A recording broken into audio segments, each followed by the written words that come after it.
Hey guys, welcome back to the shop. Unfortunately, this is going to be another long video. It was pointed out to me that I tend to omit my milling process and a lot of times my lumber selection process in some of my videos, and that some newer folks, may not understand what I'm doing when I say I'm doing this off camera. So I wanted to make a video to show you my exact process from lumber selection through rough breakdown, through milling, the whole thing. But unfortunately, to pack all that into one video, it's going to be a long video. So in the previous video, we did the design on the nightstand, and I'll put my rough picture up here so you can see it. And that arms us with a lot of information. For instance, we know what size the legs are. We know what size those rails are. And believe it or not, that's the bulk of the parts in something simple like a nightstand. So like I do with a lot of my projects, I went and I created some rough, they're a little oversized, templates for those individual parts. Now when I say they're a little oversized, they're probably an inch longer than I need and probably a ½ inch wider than I need. But the legs, the long rails, and the short rails, and I just created little templates of each one. As I set that on the stock, I'm able to see what grain will be contained in that individual part. And grain selection is tricky at best until you kind of understand and you start learning how to read those grains. And I'm going to show you all that stuff. But we're going to start on leg material. So this is the template for my legs. All of this stock that's here on the table in front of me is left over from either the bed or the desk build. So color-wise, it's a pretty good match. So I'd like to get my leg material out of this stock if I can, and the grain and whatnot will tell me that. Now a quick glance tells me I have enough material here, but I'm going to walk through the process and show you how I get to which pieces I want for the legs, and then yeah, we'll go from there. So I'm going to switch the camera around and do my best to give you as close a view as I can through this process, and we'll discuss how to read end grains and things like that.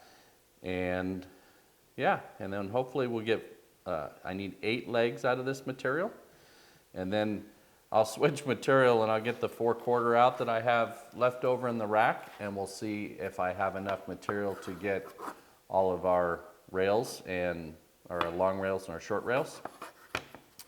And then I do have 2 6/4 boards that I had earmarked for the tops.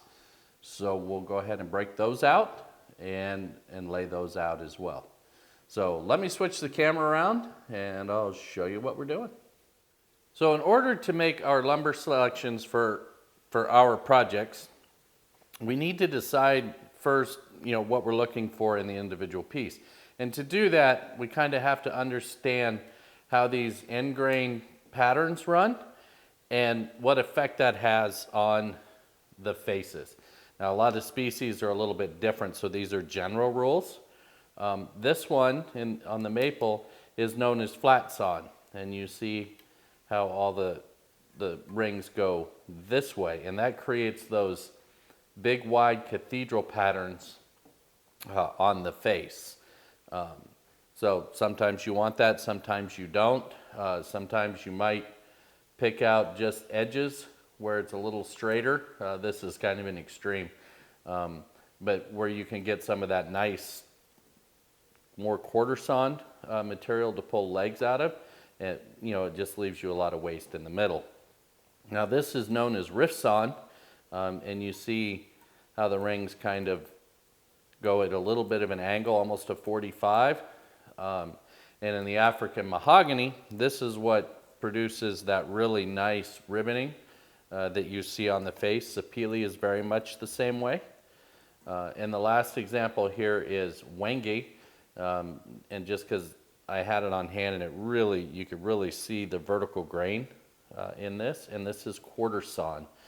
So for instance, in white oak, this particular cut is what would create the ray fleck that you see in the top.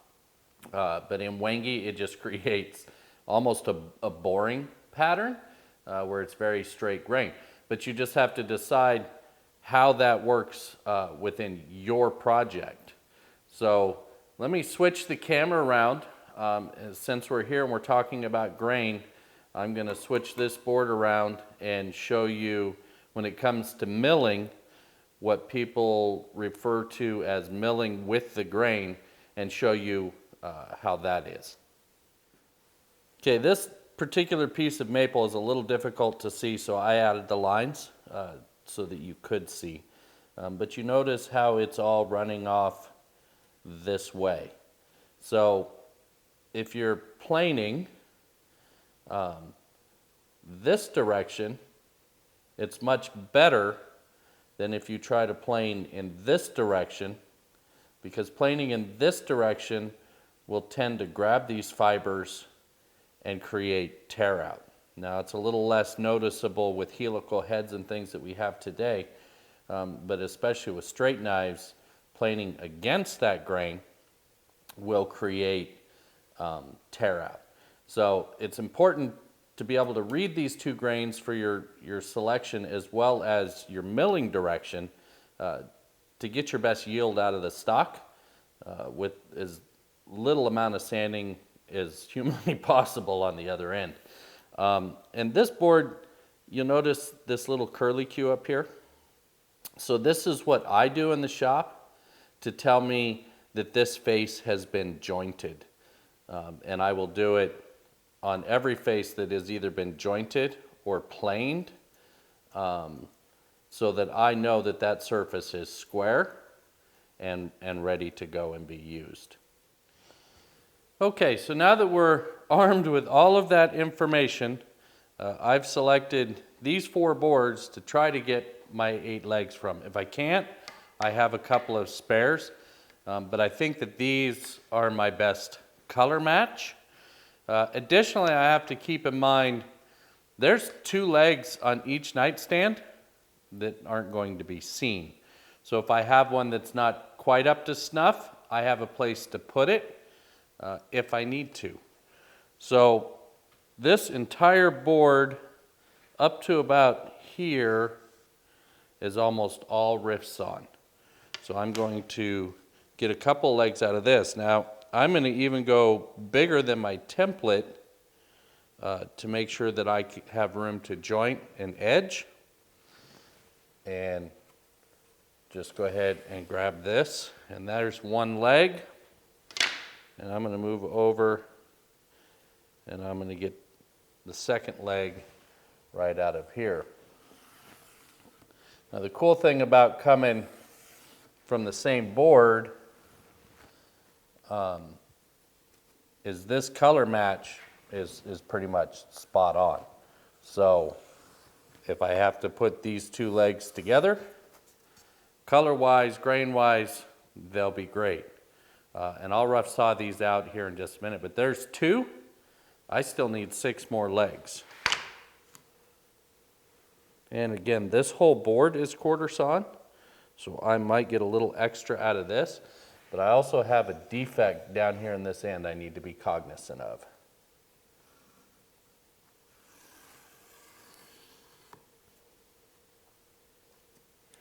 And it doesn't look like it's going to get in my way. And I'm only going to get 2 legs out of this board, and that's okay. So I'm going to leave myself a little extra room here to rough these out.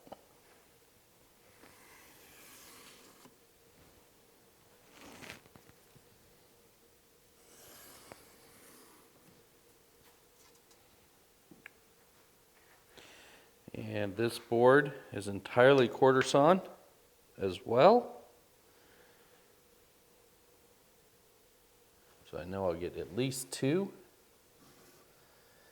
And as I said, the good thing about getting 2 from each board is the color match is spot on, as well as the grain match going from leg to leg.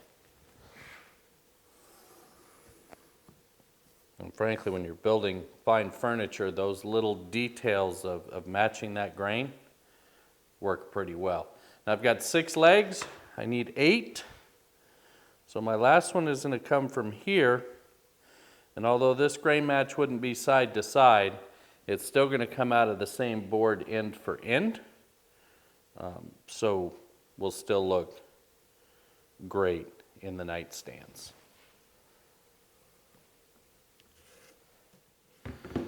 So because my boards came from other projects, some of them, like this one, have already had some milling done. So this is perfectly safe to go into the chop saw and just lop off what I need, and then probably take it to the table saw. This one is done doing whatever it's going to do. But this one is still very rough on both edges. So we'll break this down at the bandsaw and with the jigsaw, but I wanted to at least show you, typically I break down rough material with a jigsaw and then a bandsaw, and then I go to milling.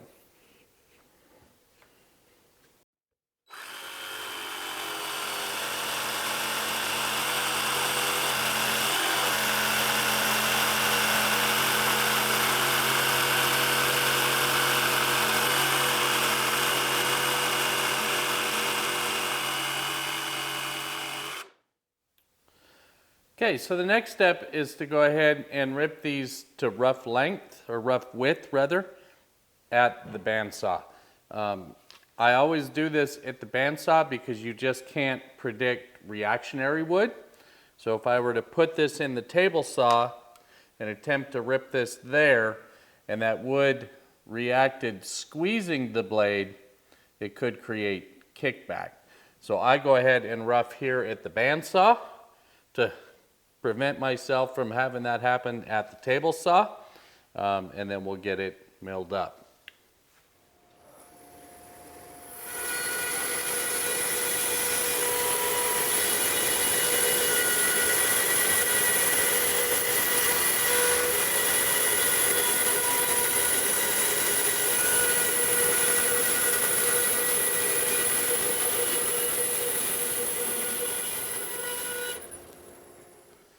Okay, so before we actually get to planing a face or joining a face and an edge, we need to make sure that everything is set up correctly. Our fence is at 90, and that's critical to making that perfect 90-degree edge. This machine does pretty good at it's staying in, but I still go ahead and check it on every project, and sometimes a couple of times in the project. It only takes a second to set a square up there and make sure that that fence is still 90 degrees to the bed. Okay, so with all my parts roughed out, now I need to start making them flat and square on one side. And I'm going to start here at the joiner, reading that grain again to make sure that I'm going the right direction as I feed through. And I get one flat face, and then we'll make one square edge. And I'll have a little work to do on that. I wasn't very good at the bandsaw there.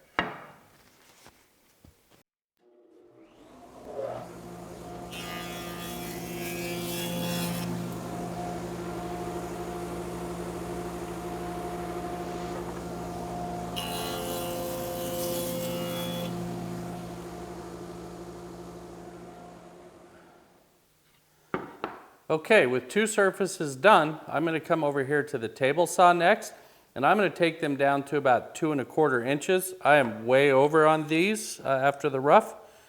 Yeah, I'm going to take quite a bit off of each one. And that's simply going to reduce the amount of material that has to get planed away by my planer. I'd rather rip it at the table saw. So I'm going to use the table saw, and I'm going to take these to about 2 1/4. They'll still be just a little bit oversized.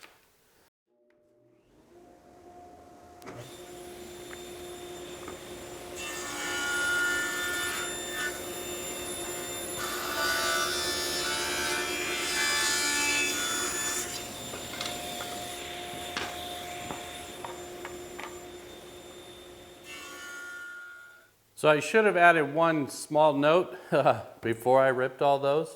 For starters, they're all still in the same stacks of 2.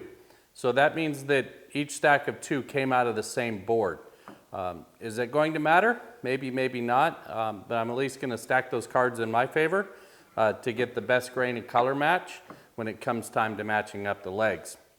Additionally, those little curlicue marks were all down and away from me.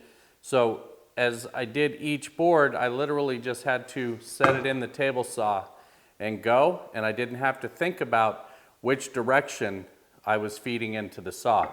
So I'm not flipping boards around and trying to figure out what I'm doing when it's time for the process. Just speeds the process up a little bit and keeps it a little bit more consistent. So next up, we're going to move over to the planer, and we're going to get all these to a rough thickness.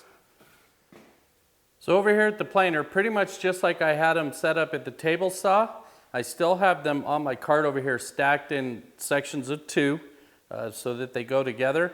The only thing different is now I've oriented them in the direction that's going to feed best through my planer. So all I'm going to do is get all of these flat, and once they're flat, I'm going to be done for today and with these legs.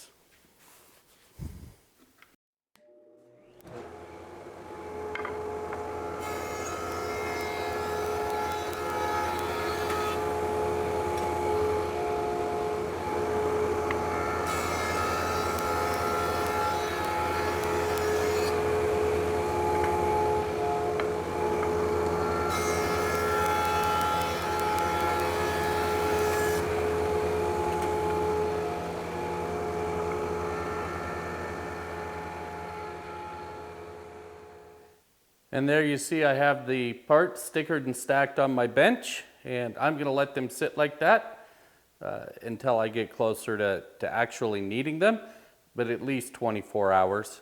So if they're going to move, they're going to move. They've had roughly equal amounts taken off of all sides, so they're the most vulnerable right now. Okay, so I pulled the 6-quarter off of my rack just because actually it was on top of the 4-quarter, so we're going to go after the top material next. And I know that the top dimension is 28 and by 17. Each of these boards, that one's at 8 3/4, and that one's at 9 1/4. So one top is going to come out of 2 pieces from either one. It doesn't really matter. But what I'm looking at is these are both really nice straight grained up the inside. There is some damage to this one down in about here. And this one gets really crazy down on the end, which would look really cool. But I don't have any grain to really match that up with, so I might be better served to stay with my more plain stuff.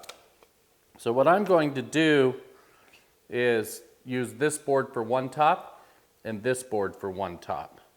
I always take a little bit off of the end to account for checks and things of that nature.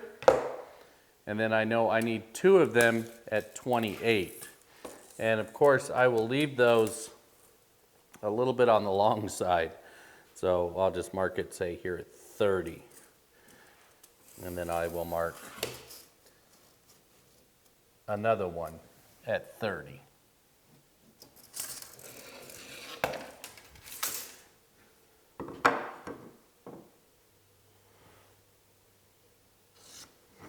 And that should leave me nice grain matchup and color match for a top.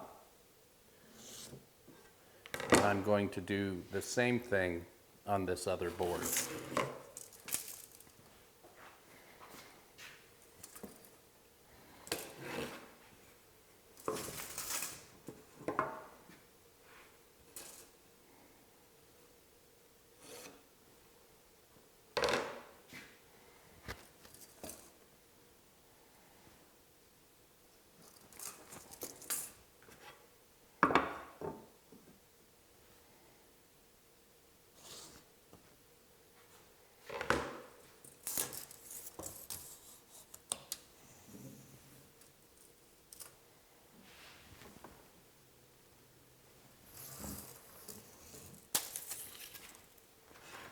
and that keeps me well out of that damaged section.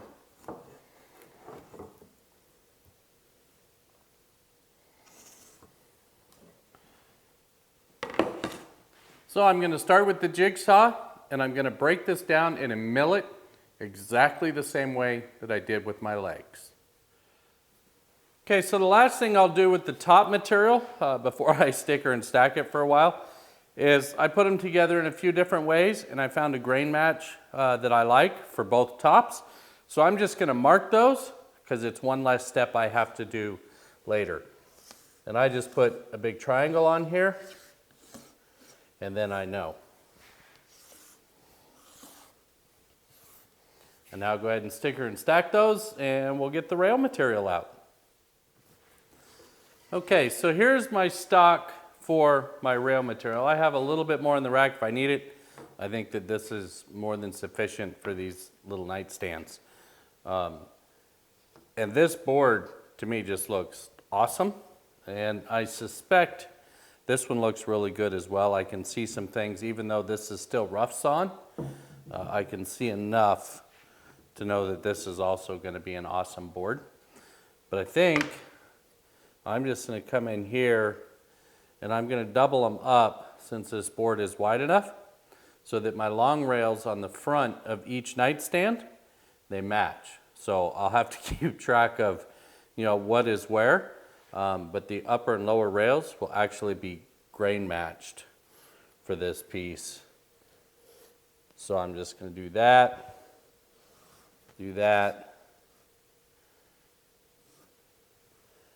So there's the front rails for one nightstand, and now I'll do it again.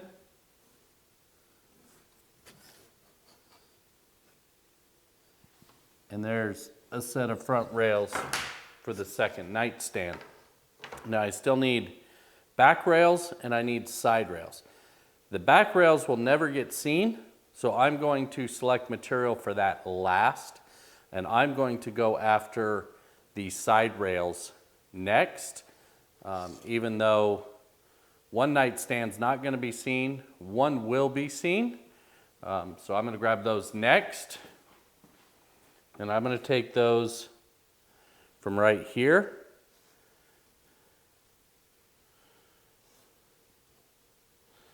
And we'll split it down the middle. So there's one nightstand, and there's the other nightstand, even though you probably won't see that. And then it's a matter of what do I get best out of my material. I picked the material that looks the best, so I'm just going to get the other material now. So there's another nightstand's back rails. So I still need 2 back rails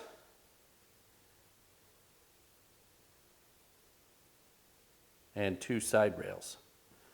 So I'll just pull them all out of this board. This board's a little on the boring side, but it's all in the back. There is 1, and there is 2, and I need 2 side rails. There's 3, and there's 4. That is fronts on 1. This is fronts on 2. Side on 1. Side on 2. Rear on 1. Rear on 2. Side on 2. Side on 2. So that should give me all my parts, and I never had to touch this board. So again, I'm going to mill this exactly the same way as I did all the other stock. The only thing I'm going to do different in this one is these side rails are a little bit on the short side to push through the planer. The planer really likes, 14, 16 inches. So what I will do is just cut this material as one, and I'll mill this as one board. And I'll do the same thing in this short one as well. And then I'll come back and cut them all to width at the table saw once all the milling is done. Okay guys, well there's all the parts rough milled up for these nightstands, and you got to see, my process. These are all the rail parts, these are the top parts, and the leg parts are sitting back here.